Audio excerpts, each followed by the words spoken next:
Bonsoir mesdames et messieurs, et vous qui suivez la radio communautaire Kivu, c'est votre émission Écho de l'ISP et Baraka, l'émission que vous suivez chaque vendredi à partir de 18h juste jusqu'à 18h30. Aujourd'hui, nous parlons de plusieurs questions et impacts autour du département d'histoire, gestion du patrimoine et développement de l'ISP Baraka. Mais pour en parler dans ce sujet, nous recevons deux invités. Il s'agit tout d'abord, je cite Foura Kongolo. Bonsoir. Oui, bonsoir, monsieur Kachindi Azouni. Merci beaucoup d'avoir répondu à notre invitation. Je rappelle que vous êtes assistant enseignant du deuxième mandat au département d'histoire, gestion du patrimoine et développement. Notre second invité, c'est Koulondoa Prosper. Bonsoir. Bonsoir, messieurs les journalistes. Bonsoir à tous les auditeurs et auditrices de notre émission Écho de l'ISP. Je salue également tous les étudiants de l'ISP Baraka qui nous écoutent à ce net moment.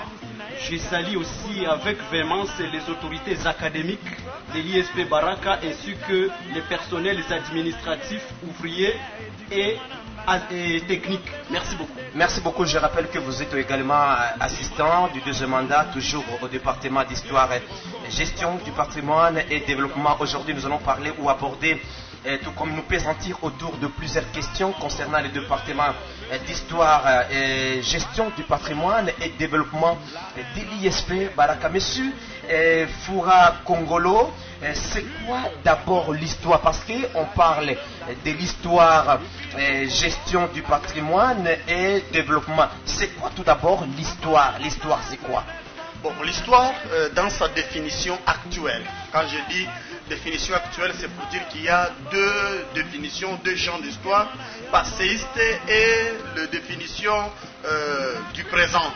Et la définition de l'histoire que moi je connais, c'est que l'histoire est une science qui étudie le fait, le changement, l'évolution de faits dans le temps et dans l'espace, tout en identifiant les causes et les conséquences. C'est ça la définition de l'histoire que moi je dis. Une étude qui étudie les changements de faits dans le temps et dans l'espace, tout en identifiant les causes et les conséquences.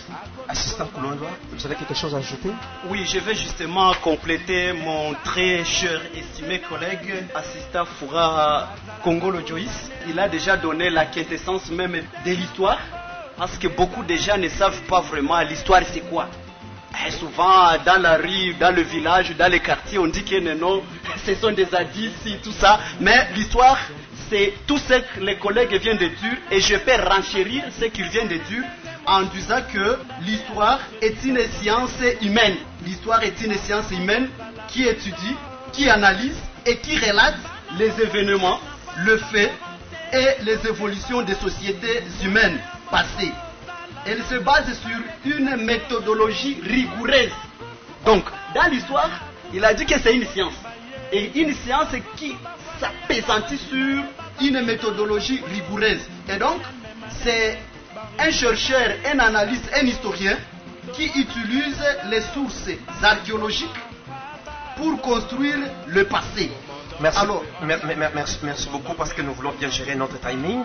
Oui. Maintenant, pourquoi l'histoire fait partie des sciences sociales, monsieur Koulondoa Prosper? Pourquoi l'histoire fait partie parmi les sciences ou des sciences sociales?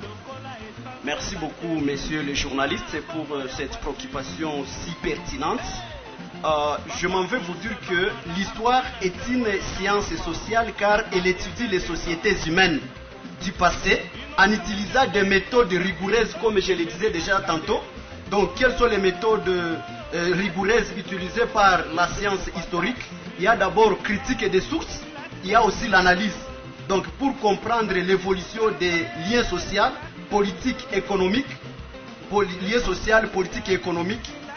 Et l'histoire analyse les comportements collectifs, la mémoire et les structures sociales, faisant d'elle une science d'évolution ou d'observation. Merci. Je termine en disant, si vous le permettez, donc en bref, qu'est-ce que nos auditeurs et auditrices peuvent retenir de l'histoire? Ça va? L'histoire est une science sociale car elle utilise une méthode scientifique pour analyser les transformations et le fonctionnement des sociétés humaines au cours des temps. C'est ça. Très bien, c'est-à-dire il faut une méthode qui nous permettra de transformer tout ce que vous venez d'évoquer là-dessus. Assistant Fura Kongolo, pourquoi l'histoire fait partie des sciences sociales? Bon, vous savez, l'histoire, c'est une science qui a son objet d'étude de l'homme. Et toute science qui a son objet d'étude de l'homme fait partie des sciences sociales parce que l'homme est au centre de la société.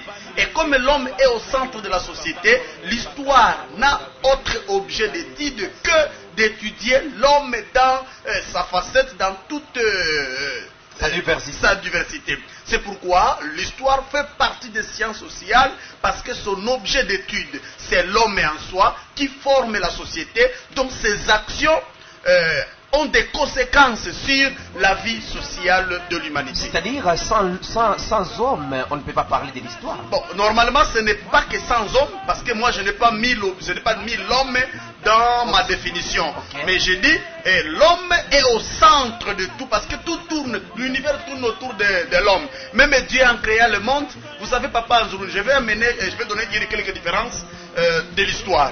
Vous savez, la plupart des gens disent que l'histoire est une science qui étudie le passé de l'homme, de son apparition jusqu'à nos jours. C'est la définition la plus reconnue, même aux écoles secondaires. Ça, c'est la mauvaise définition. C'est pourquoi moi, en tant que spécial, c'est une mauvaise, ce qui pousse que les élèves ne s'intéressent plus, les gens ne s'intéressent plus à l'histoire, parce qu'ils mettent que l'histoire, ils limitent le champ d'action d'histoire. Commence avec l'action de l'homme. Pourtant, l'histoire ne commence pas avec l'action de l'homme. L'histoire commence avant l'action de l'homme. C'est pourquoi je vous dis, l'homme est au centre. Quand Dieu a créé le monde, Genèse 1:1, il n'y a pas l'homme. Les 5 jours, l'homme est les dernières prémices en science, en religion. Même en histoire, en science, l'homme est les dernières prémices. C'est pour dire que l'histoire n'est pas l'étude du passé de l'homme, mais l'étude de l'évolution de faits. Ces faits peuvent être causés par l'homme ou non par l'homme. Bon, les phénomènes environnementaux que nous vivons aujourd'hui, la montée des eaux, où est l'action de l'homme? Il n'y a pas l'action de l'homme. Mais comme ça vient et ça crée des conséquences, je me base maintenant sur là où l'homme se trouve au centre. Ça pose des conséquences sur la vie humaine de l'homme. Nous devons maintenant étudier ces conséquences causées par les montées des eaux et les phénomènes environnementaux dont l'homme est victime maintenant de ces phénomènes. Très bien, allez-y, on vous écoute. Oui, je voudrais aussi compléter les collègues en disant que l'histoire, ça va? L'histoire étudie les faits sociaux. Ok. Donc l'historien tire les sujets à étudier dans le social ou dans la nature où l'homme est le cerveau moteur. L'homme est le cerveau moteur de la nature parce que c'est l'homme qui donne l'essence même et la signification à la nature. Ok. La nature ne peut pas exister ou ne peut pas s'appeler nature sans homme. C'est-à-dire, pour qu'on parle de la nature, il faut qu'il y ait l'existence de l'homme. Tout à fait, parce que c'est l'homme qui donne l'essence à la nature. Sans homme, la nature n'a pas d'essence. Alors l'homme va étudier, l'historien va intervenir comment?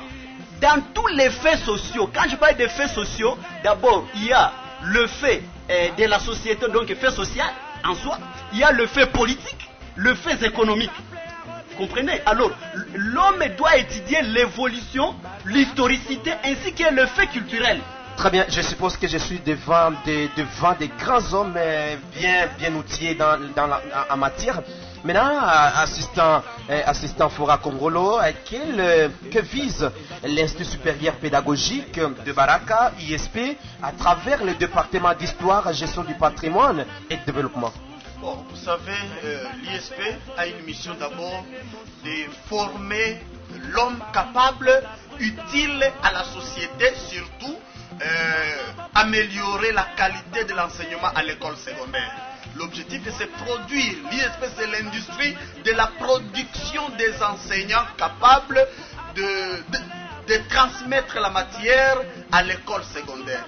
Alors l'histoire aussi fait partie des sciences étudiées, enseignées à l'école secondaire, dont les enseignants doivent être habilités pour enseigner ces cours. Ça, c'est le premier aspect. L'ISP vise d'abord, en histoire, de former les enseignants capables d'enseigner le cours d'histoire à l'école secondaire. Ça, c'est le premier but.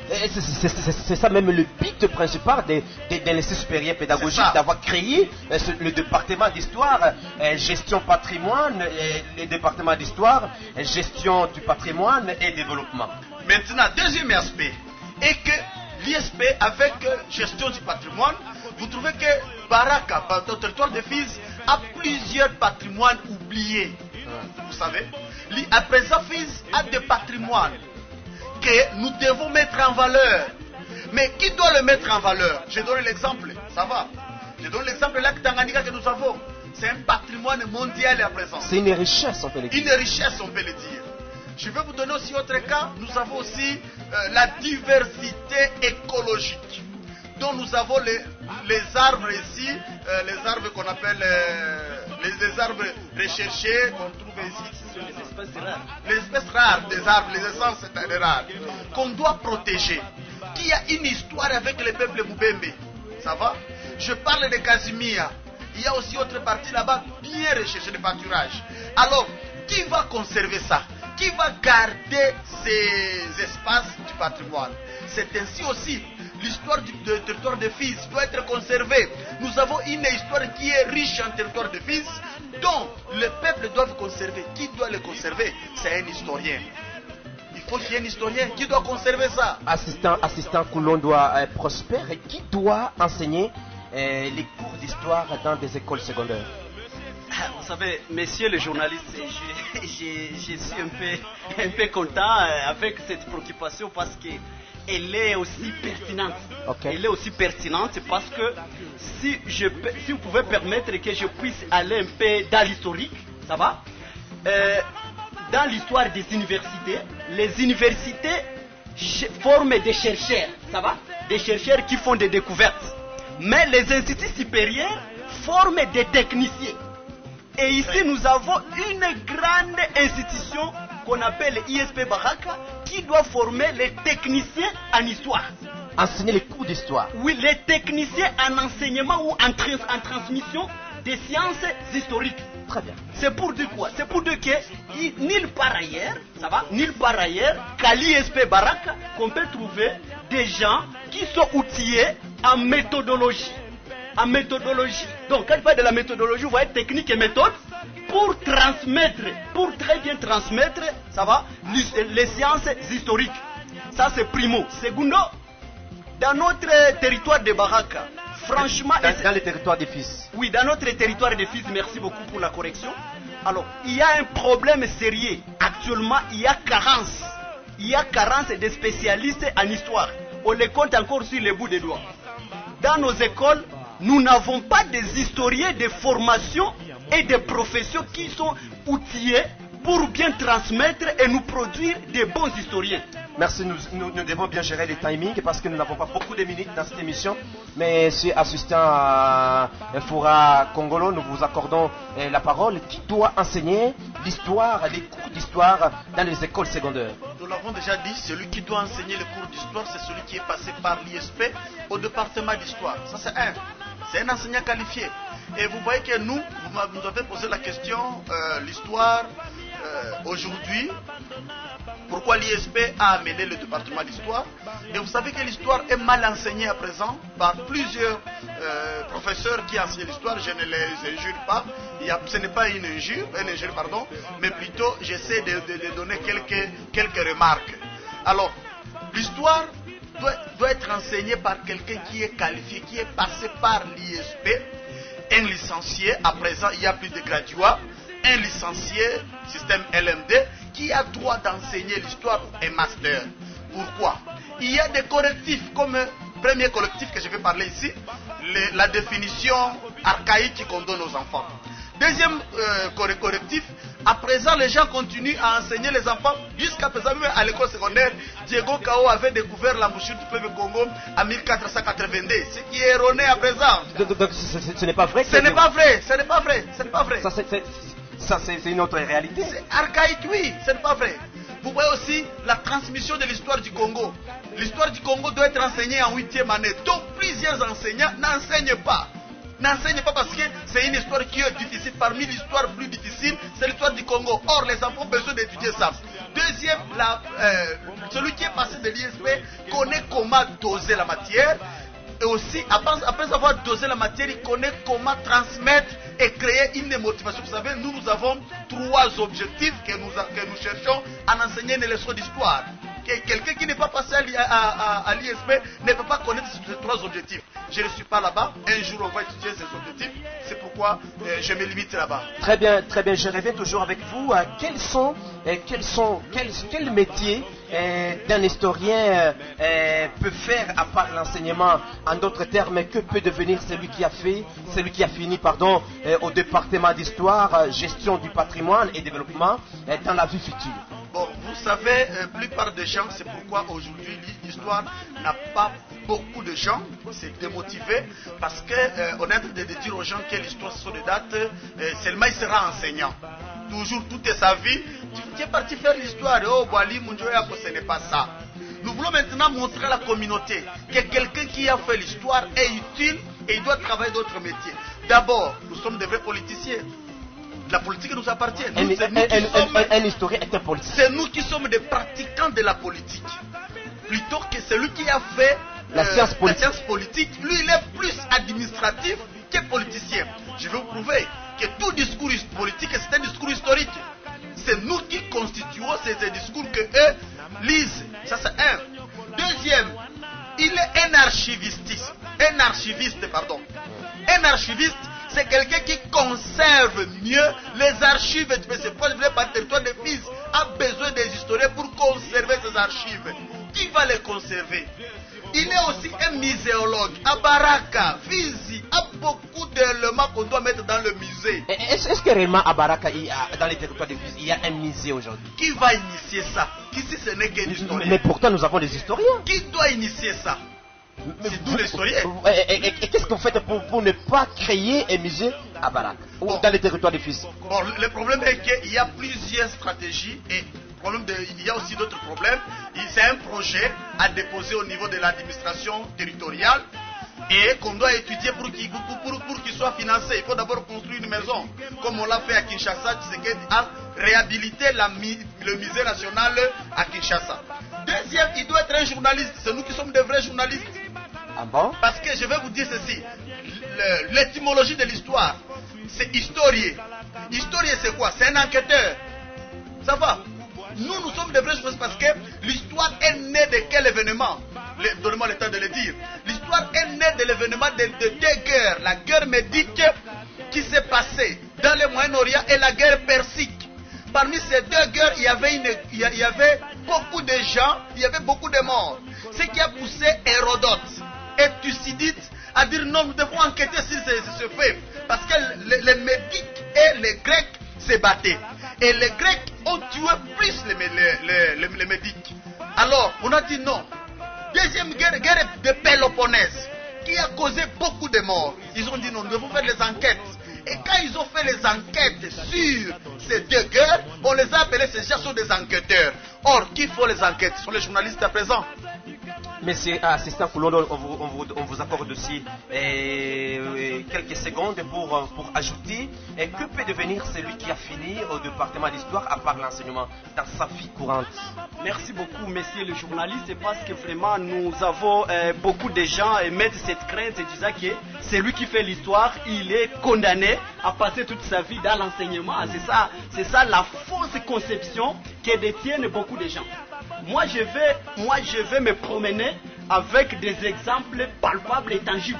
D'abord au primo, celui qui fait l'histoire, il est mieux placé dans la politique. Okay. C'est un bon homme politique. Et comme exemple, le premier citoyen de notre province actuellement, le professeur Jean-Jacques Poussi, c'est un ancien de l'ISP Bukavu.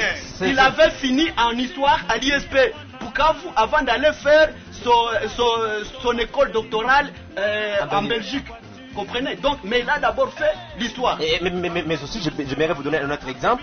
C'est celui de l'administrateur du territoire de physique qui a terminé à l'ISP au département d'histoire, à gestion patrimoine et développement. Il est aussi, parce que quand on est administrateur, ça peut toucher aussi la politique. Oui, c'est une autorité politico-administrative. Okay. Et par conséquent, les notions historiques, les notions de l'histoire sont vraiment d'une grande pertinacité. C'est pourquoi le numéro 1 de notre territoire de Fizi, il est aussi historien. Comprenez? Donc les historiens sont appelés, ce sont des gens qui sont appelés à gouverner. Ce sont des gens qui sont appelés à diriger la cité ou la communauté ou même le pays et pourquoi pas la République. Ça c'est un. Deuxièmement, ils doivent travailler dans le journalisme. Ce sont des très bons journalistes. À part ça, dans le domaine juridique. Quelle est l'importance de l'histoire dans la vie, monsieur Foura Congo? Quelle est l'importance, l'impact de l'histoire dans la vie même? Vous savez, il n'y a pas de vie sans histoire. Vous savez, je dois aller plus loin. On nous dit ceci: Historiae magistrae vitae. L'histoire, c'est l'école de la vie. L'histoire, c'est du poison quand on l'enseigne mal. Je vais montrer aux gens que, ce qui nous pousse à renouveler les conflits, c'est l'histoire. C'est l'histoire. Aujourd'hui, il suffit seulement, je vais aller plus pour vous montrer l'importance de l'histoire. Il suffit seulement que vous disiez à votre enfant que vous voyez l'assistant Foura, c'est lui qui avait tué mon père. Et votre enfant ne me saluera jamais. C'est pas de l'histoire. Si l'histoire est mal transmise, elle si fait condamner. C'est du poison. C'est du poison. C'est du poison. Mais si c'est bien transmise, ce n'est plus du poison, mais ça construit. Ça devient un remède. Ça devient un remède. Dans quel cas? Si aujourd'hui, je vais aller plus loin, l'histoire de Banyamulenge et les Babembe. Si on allait aux racines, montrer comment ils étaient à les années 70, comment il y avait une cohésion, les Banyamulenge venaient étudier à Fizi et enseignant ce genre d'histoire. La haine n'allait pas paraître entre ces deux communautés et il n'y aurait plus la guerre. Donc ça c'est l'histoire nous permet à bien étudier le conflit qui étudie. Mais maintenant, qu'est-ce qui motive les élèves du secondaire de ne pas étudier, de ne pas apprendre comme il faut les cours d'histoire? Bon, je n'avais pas encore terminé, Parce je vais revenir. Nous sommes en train de gérer le temps, nous n'avons pas beaucoup de minutes. Nous gérons le temps, je vais revenir là-bas. Et aussi à retrouver votre identité, c'est ce que j'ai cherché. L'importance aussi c'est de retrouver votre identité. Rien que l'histoire que nous retrouvons notre identité. Je vais vous donner la question simple. Quand nous entrons sur l'Oussou, les Balaz en Kibembe, je ne sais pas, j'oublie, les Barza en Kibembe c'est Lubunga. On pose les gens la question. Toi tu viens de quelle généalogie? De quelle généalogie, pardon? Tu es l'enfant de qui? Il faut relater pour qu'on te retrouve, qu'on te localise dans votre identité. C'est grâce à l'histoire. C'est grâce à l'histoire. Maintenant, qu'est-ce qui motive les élèves du secondaire? Qu'est-ce qui motive les élèves? Ce qui ne motive pas, parce que l'histoire est motivée. Ce qui démotive. Voilà ce que je voulais dire. Vous savez, l'histoire est mal transmise d'abord par les enseignants qui l'enseignent, qui s'efforcent d'abord sur l'histoire de loin. Et ils n'amènent pas les enfants à adapter leur enseignement aux réalités vécues. Ça va? Nous avons l'approche qu'on appelle l'approche psychomoteur. Après votre leçon, qu'est-ce que l'enfant va faire après la leçon? Qu'est-ce qui motivera l'enfant? Je donne l'exemple, ça va? J'enseigne la Révolution française. Quand j'enseigne la Révolution française, Napoléon Bonaparte. Mais nous avons de Napoléon ici. Je ne peux pas parler de Napoléon sans parler de Yakutumba. Ça va? Je ne peux pas parler ça sans parler de Mtetezi. J'amène les enfants à comprendre l'histoire de France partant de l'histoire de Mtetezi. Ça, c'est une question qui vous est réservée, monsieur Koulondoa Prosper. Qu'est-ce qui démotive les élèves de l'école secondaire de ne pas apprendre conformément les cours d'histoire aujourd'hui? D'abord, c'est parce que cette démotivation est due d'abord à l'ignorance. À l'ignorance ou à l'incompétence des formateurs. Ils n'ont pas de formateurs outillés, quasiment outillés par l'ISP pour les amener à être motivés ou à connaître l'importance de l'histoire. Vous allez voir un élève qui ne sait même pas jusqu'à présent, après avoir étudié l'histoire, en quoi les notions étudier en histoire lui sera utile dans la vie professionnelle ou pratique. Assistant Foura, pour apprendre aux enfants, à enseigner aux enfants, on voit que les enseignants, vous les historiens, ou bien ceux qui enseignent des cours d'histoire, préfèrent recourir ou aller enseigner l'histoire de l'Égypte, l'histoire de l'Amérique latine, l'histoire d'Israël. Et pourtant, il y a une histoire dans les milieux ambiants. Est-ce que sert, que aide les enfants lorsqu'ils apprennent l'histoire d'un pays lointain au lieu d'étudier leur propre histoire? Est-ce que cela y a une grande importance, monsieur assistant Foura, que les enseignants d'histoire enseignent une histoire qui est très lointaine au lieu d'enseigner celle qui est très proche? Bon, vous savez, je donnais deux traits d'abord pour ce qui démotive. D'abord, l'histoire n'est pas un cours d'option. Et les élèves s'habituent, se concentrent sur les cours d'option. Ça, c'est un. Deuxième élément est que le législateur, notre législateur préfère plus les histoires que vous venez de dire qui démotivent les enfants. Maintenant, pourquoi étudier les histoires lointaines, comme vous venez de le dire, Grèce, Rome antique, la Révolution française, au lieu d'étudier l'histoire du Congo? L'histoire des fils, par exemple, l'histoire des Baraka. Donc, nous, qu'est-ce que nous faisons? C'est ce que je vous ai dit. Je peux prendre l'histoire lointaine. Ce sont des grands faits qui se passent au niveau international. Vous savez que nous avons la science des Européens. Ce n'est pas la science des Africains, la science des Européens. Et quand c'est la science des Européens, ils nous imposent. C'est à nous maintenant d'adapter cette matière lointaine à la réalité du présent pour faire comprendre l'enfant ce qui se passe. Assistant Prosper. Oui, je suis en train de vouloir seulement insister sur ce que les collègues ont dit. Je disais que d'abord, c'est lié à l'incompétence de nos enseignants. Ok? Parce que normalement, quelqu'un qui ne connaît pas son histoire, ça veut dire qu'il ne connaît pas son identité. Si aujourd'hui vous pouvez vous dire que non, je suis Bembe et que vous n'êtes pas à mesure de parler de l'histoire Bembe ou de défendre la culture Bembe, par conséquent, vous êtes hors de la plaque. Vous comprenez? Et voilà le problème. Vous êtes à mesure de raconter l'histoire de l'Europe pendant que vous ignorez votre histoire, alors que c'est votre histoire qui relate votre propre identité.